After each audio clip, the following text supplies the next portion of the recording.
Everyone. Class 10 में commerce में हम लोगों ने जो फाइनल अकाउंट्स में पहले ट्रेडिंग एंड पीएल अकाउंट पढ़ा था, आज उसी कॉन्सेप्ट को आगे बढ़ाते हुए उसी में नेक्स्ट स्टेप जो है वो बैलेंस शीट है। बैलेंस शीट इस कॉन्सेप्ट का लास्ट स्टेप है। इसमें स्टार्ट करते हैं, जैसे हम ट्रेडिंग और पीएल में फॉर्मेट बनाते थे, पर्टिकुलर अमाउंट, इसमें पर्टिकुलर्स की जगह पे लायबिलिटीज और असेट्स लिखा जाता है और अमाउंट के सेम कॉलम रहते हैं। तो सबसे पहले जब हम बात करते हैं लायबिलिटीज की, तो लायबिलिटीज में हमें स्टार्टिंग में कैपिटल लिखनी होती है। कैपिटल हमारे ट्रायल बैलेंस में हमको मिल जाती है। वहां से कैपिटल में अगर क्वेश्चन में प्रॉफिट होता है तो हम प्रॉफिट को ऐड करेंगे, और अगर इंटरेस्ट ऑन कैपिटल क्वेश्चन में दिया है तो हम इंटरेस्ट ऑन कैपिटल को उसमें ऐड कर लेंगे।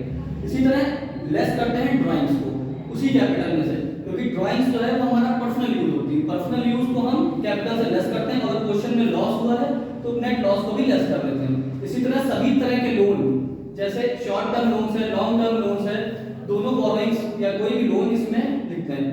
बिल पेबल्स बीपी भी यहाँ पे नोट करेंगे। आउटस्टैंडिंग जितने एक्सपेंसेस हैं सब लायबिलिटी साइड ही आते हैं, और लास्ट में क्रेडिटर्स, उनको भी हम लायबिलिटी साइड लिखते हैं। अब बात करते हैं असेट्स की।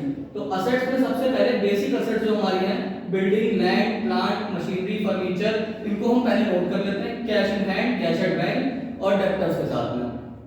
उसके बाद बीपी यानी कि बिल्स, बीआर बिल्स रिसीवेबल, और उसके बाद लास्ट में क्लोजिंग स्टॉक।